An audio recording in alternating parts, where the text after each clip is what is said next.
টিটাগড়ে ভুয়ো ভোটারের অভিযোগ। ভুয়ো ভোটার ধরলেন বিজেপি প্রার্থী কৌস্তব বাগচি। আপনাদের যে খবর আমরা জানাচ্ছি, টিটাগড়ে ভুয়ো ভোটার ধরলেন বিজেপি প্রার্থী কৌস্তব বাগচি। 195, 197 নম্বর বুথে ভুয়ো ভোটারের অভিযোগ। এলাকায় ঢুকতে গেলে কৌস্তব বাগচিকে ঘিরে বিক্ষোভ। বিজেপি প্রার্থীকে ঘিরে দেওয়া হয় গো ব্যাক স্লোগান।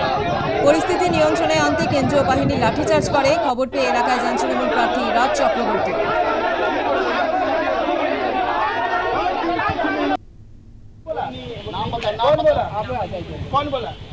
नाम नहीं बता रहे थे।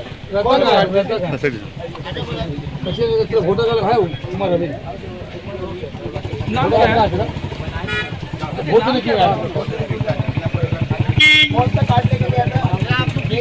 हिरासत में लीजिए फॉल्स वोट। बोलो ना सच्चाई। कोई नहीं हमको तो क्यों फॉल्स वोट मारने गया?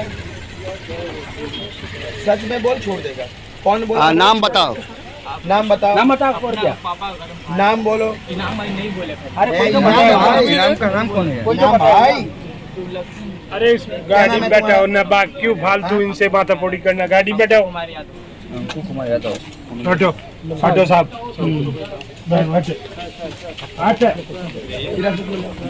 के बड़ी चीज होगा? चल ना और रिजल्ट ये खड़ा साहब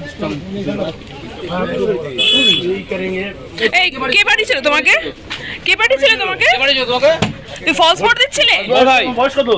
এই ফলস ভোট দিচ্ছিলে তুমি? আস্তে চলে গেলে আপনাদের শোনাবো যে কৌস্তব বাগচি তিনি কি অভিযোগ করছেন। পাচ্ছেন ইনাম খানের নেতৃত্বে এসব ছাপ্পা মারার জন্য সব জড়ো হয়েছিল। আমি তাড়া করাতে এরা সব ভিড়ভাট্টা করেছে। এই অবস্থা দেখুন, এখানে আমরা সব তাড়া করেছি, তখন ওই দেখো ভিড় দেখুন। এই সমস্ত এখানকার জেহাদি শক্তিরা এক হয়েছে, এই আমাদেরকে তেড়ে এসছে। আমরা পালানোর লোক নই। আর ইনাম খানকে পুলিশ গ্রেপ্তার করার পরে কি করে ছাড়া? কি করে 6টার আগে ছাড়লো? আমরা তো এখানে একজন ভুয়ো ভোটার ধরেছি। এই কাচ্চি লাইন এখানে 12 নম্বর ওয়ার্ডে এই বুথটা থেকে আমরা ধরেছি। ধরার পরে আমরা এখানে এসছি। এখানে বেশ কিছু জমায়েত ছিল আনাধরায়। ভুয়ো ভোটার, একটা বাচ্চা ছেলে, ভোটারই নেই, ভোটই হয়নি, তার ভোটার কার্ডই তৈরি হয়নি এখন। আমার মন্ডল প্রেসিডেন্ট সন্তোষ সিং মহাশয় তারা ছিল, গোটা টিম নিয়ে তারা প্রথমে ধরেছে। আমি সেখানে আসি, পরবর্তীতে এখানে কিছু জমায়েত ছিলাম, তারা তাড়া করি পালিয়ে যায়। তারপরে তারা এক দল বল নিয়ে এসছে, সেখান থেকে সব বাইরে ছিল।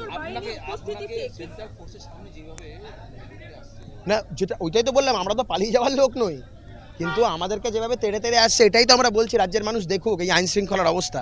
আমরা তো বলছি এর পরিবর্তন চাই আমরা। পাল্টা তৃণমূল প্রার্থী রাজ চক্রবর্তী তিনি কি বলেছেন শোনাবো। আর ও আসার পর হঠাৎ করে পুলিশ এসে সবার উপরে লাঠিচার্জ করে, মহিলাদের উপর এবং সবার উপরে লাঠিচার্জ করে এবং সবাই গুরুতর হয়েছে, আহত হয়েছে। সো এই অবস্থায় আমি যখনই শুনেছি আমি নর্মালি কোনো বুথে যাইনি, ফার্স্ট টাইম কোনো একটা বুথে আসলাম।